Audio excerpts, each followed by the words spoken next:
Produção e direção, João Antônio Batista. Conteúdo e apresentação, professor Pasquale Cipro Neto.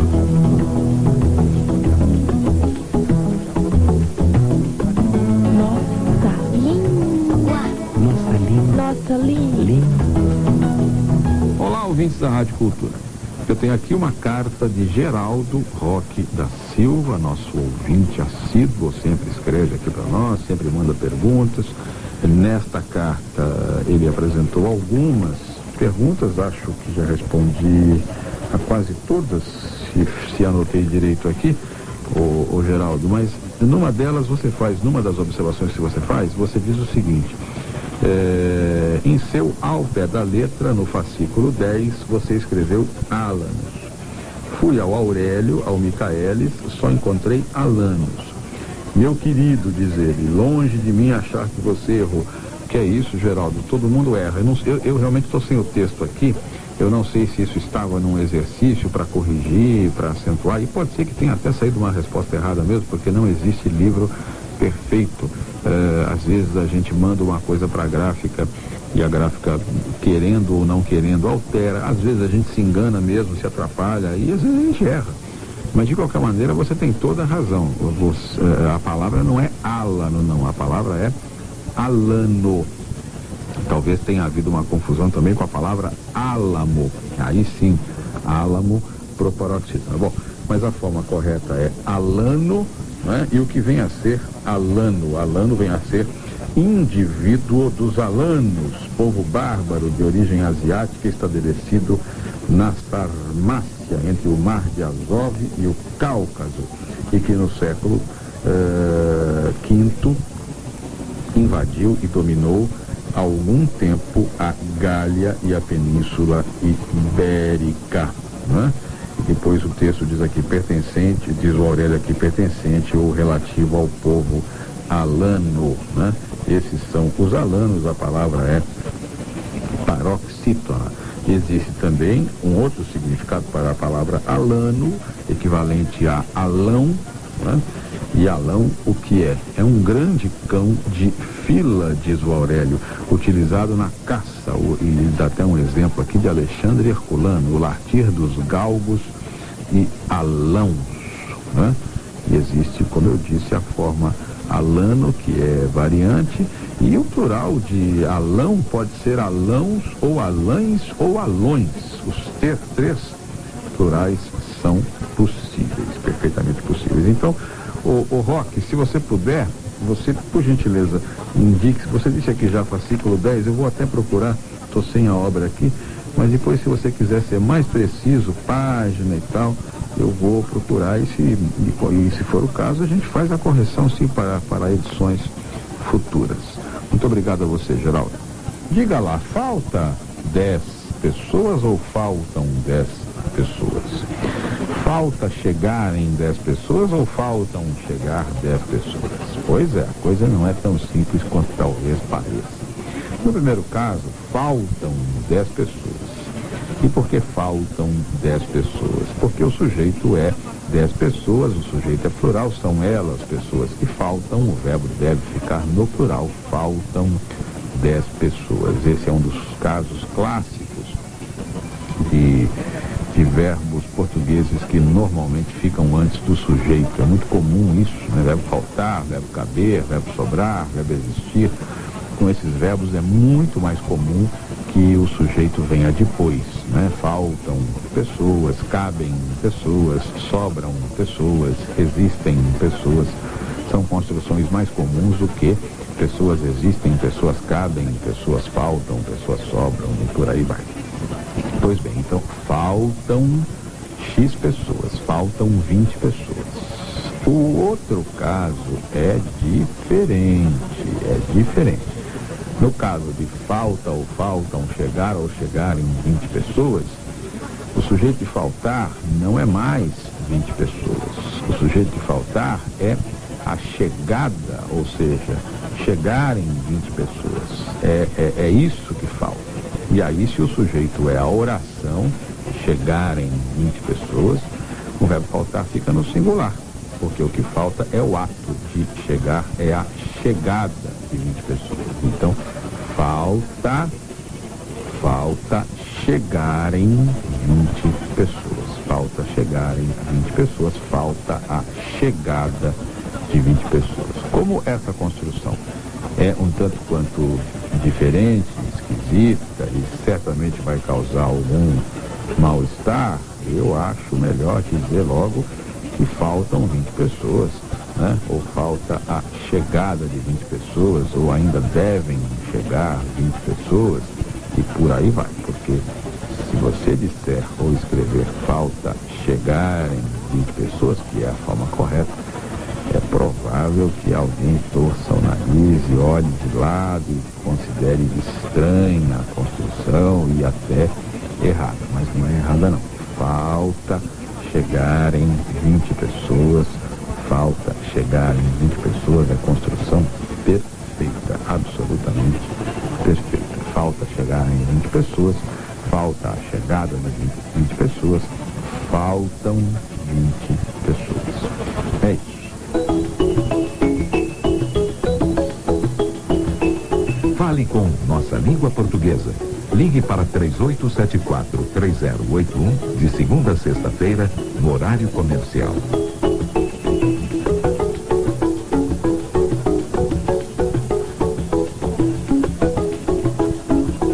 Eu tenho aqui um telefonema, uma ficha, obviamente, que corresponde ao telefonema, resultado do telefonema do ouvinte Odinei Gama de Souza. O telefone dele é 6591 e mais alguma coisa.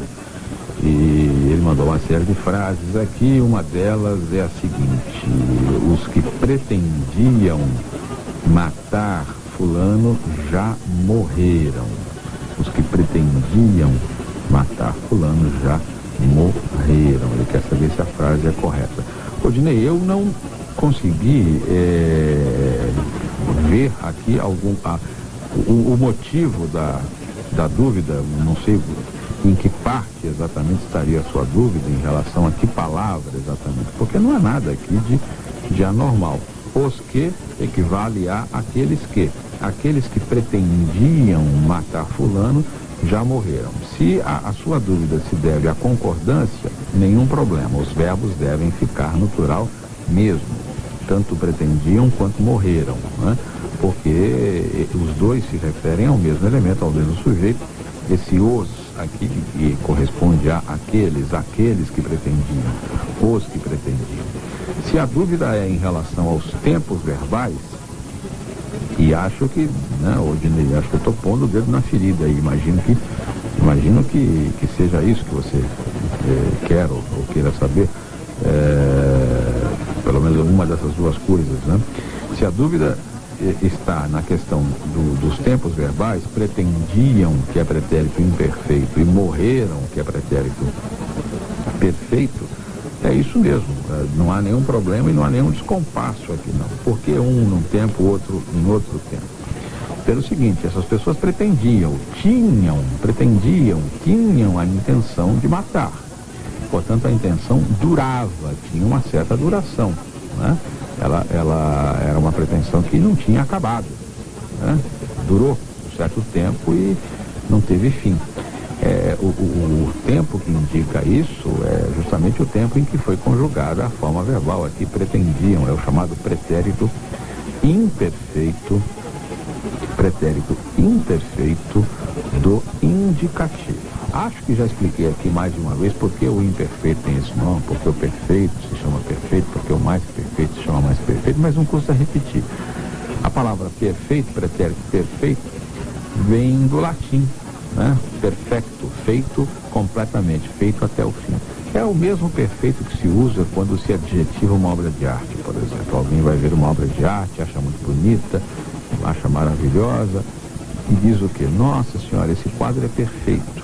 E por que é perfeito? Porque não falta fazer nada, foi completamente feito até o fim. Perfeito ao pé da letra quer dizer isso, feito até o fim. O imperfeito é não feito até o fim.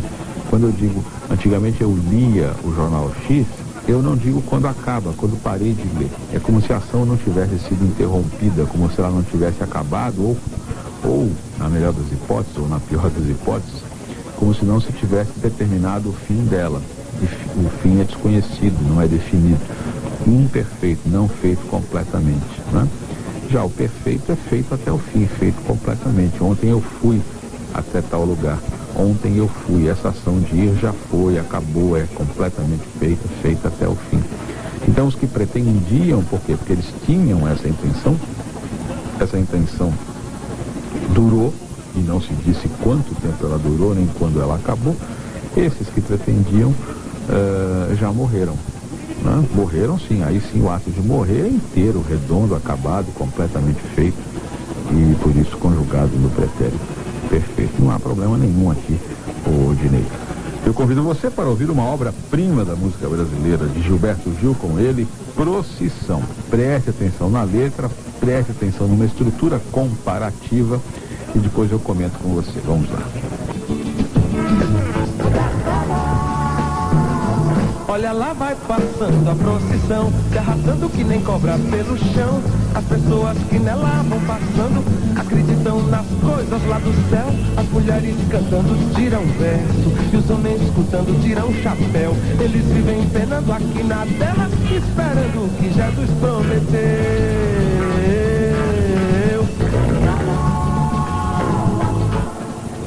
Procissão, de Gilberto Gil, com ele. Diz a letra: olha lá vai passando a procissão, se arrastando que nem cobra pelo chão. Essa estrutura comparativa, que nem, se arrastando tal qual cobra, se arrastando como cobra, né? Estrutura comparativa, né? Porque a procissão se arrasta como a cobra se arrasta, né? Existe uma comparação entre o arrastar da procissão e o arrastar da cobra, ou arrastar-se da procissão e o arrastar-se da cobra. Essa estrutura comparativa é muito mais comum na língua oral do que na língua escrita. Na verdade, são poucos os que registram essa estrutura comparativa, estrutura com o que nem, né? São poucos que reconhecem, que registram e tal. Mas eu, uma vez, me dei a tarefa de procurar isso de a fundo, encontrei em nada mais, nada menos do que o dicionário de Caldas, Aulete, uma abonação para isso, um registro disso, um registro literário. Eu nem lembro mais qual era o autor citado, mas era um autor clássico, e isso bastou, porque na verdade não que seja necessário o clássico para dizer pode ou não pode, mas é para mostrar que mesmo nos clássicos, mesmo nos textos literários mais conceituados, de autores mais conceituados, existe sim a estrutura que nem para estabelecer esse nexo de comparação. É claro que em linguagem formal, o que é linguagem formal? É um relatório, é um texto técnico, científico, ou mesmo um texto acadêmico, filosófico, né? Num texto dessa natureza é melhor usar a outra estrutura, usar como, usar tal qual, né? Deixar esse que nem para territórios diferentes da linguagem, por exemplo, a literatura, a poesia, o texto dessa natureza. Mas não há, é bom que você saiba e é bom insistir, não há nenhum problema em relação a isso. É isso. Você está ouvindo pela Cultura M o programa Nossa Língua Portuguesa com o professor Pasquale Cipro Neto.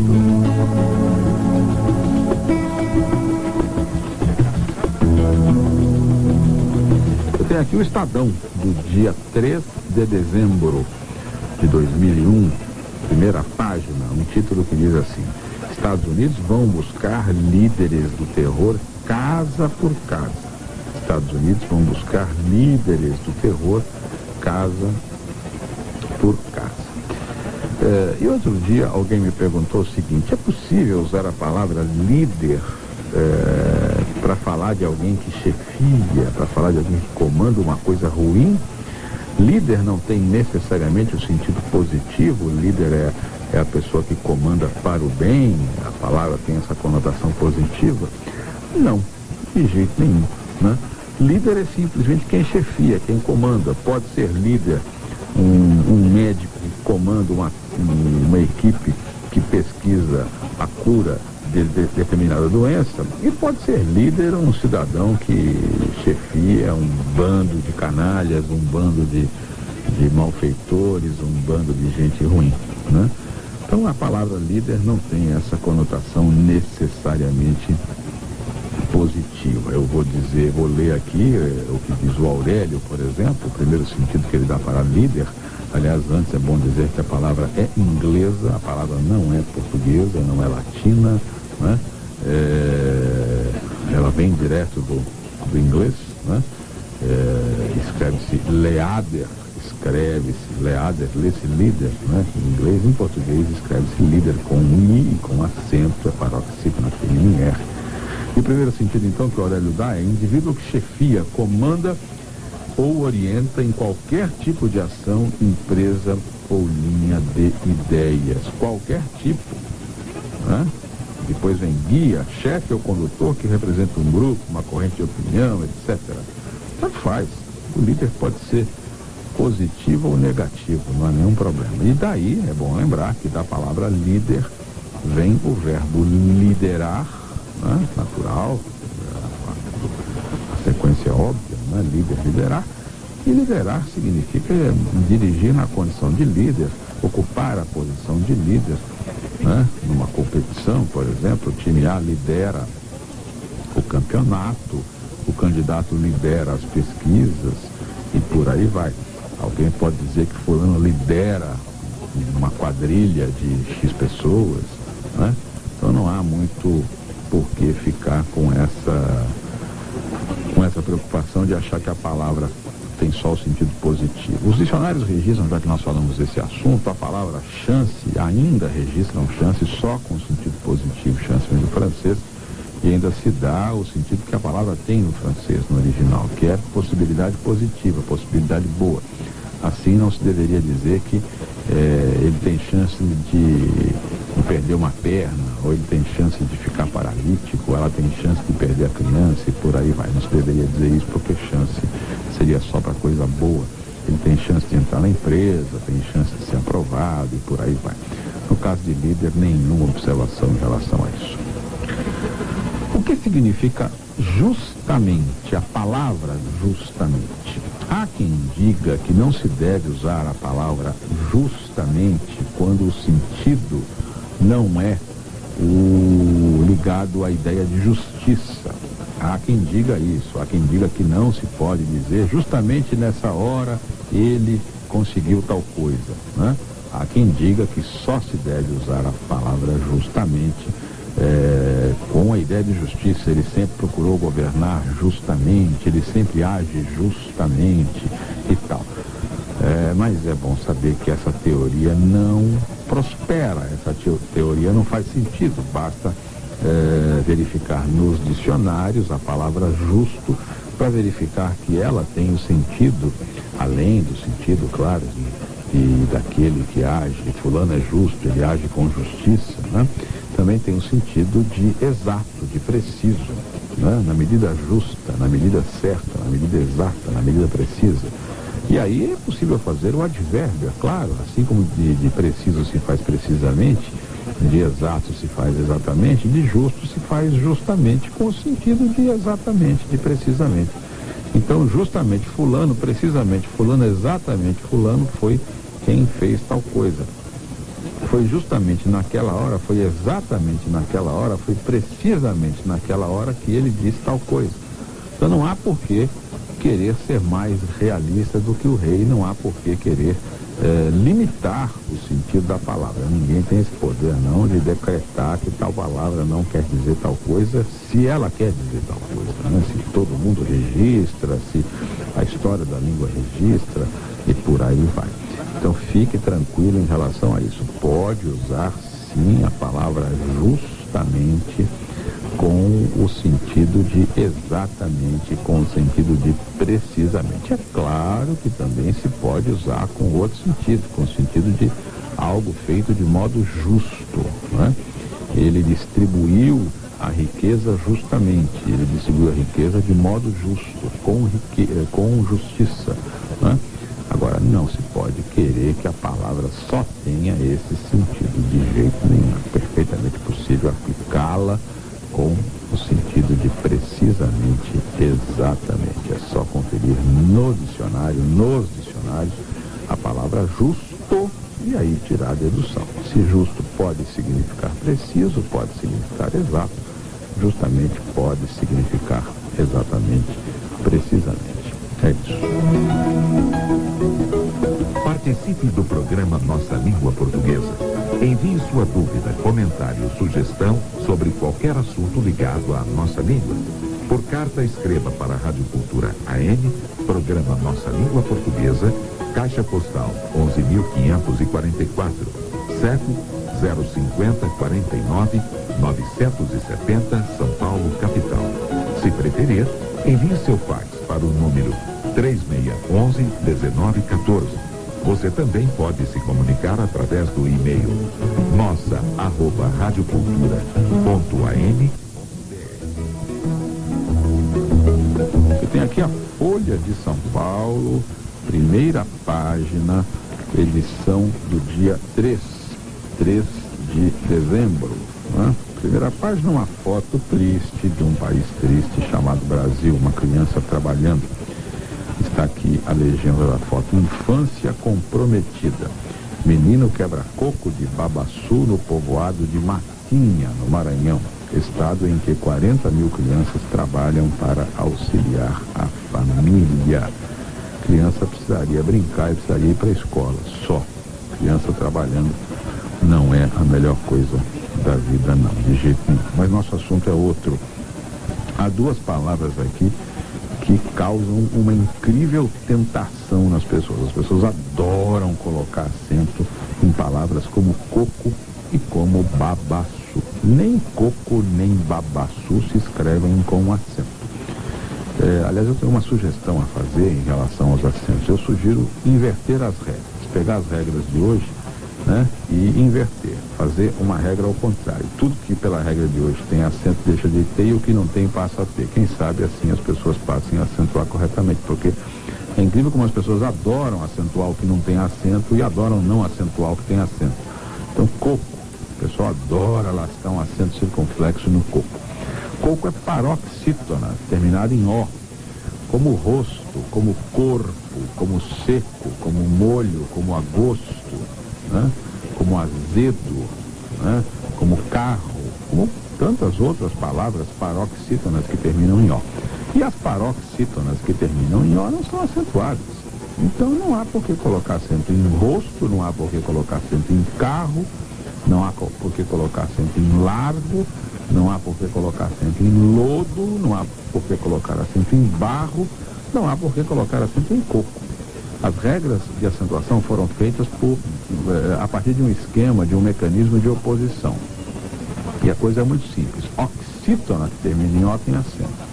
Como giló, como avô, como avó, como carijó, né? E se oxítona, que termina em O, tem acento, paroxítona, que termina em O, não tem acento. É muito simples isso. Antes que eu me esqueça e que alguém diga, mas em sério? Sério não é paroxítona e não termina em O? Sim, e tem acento.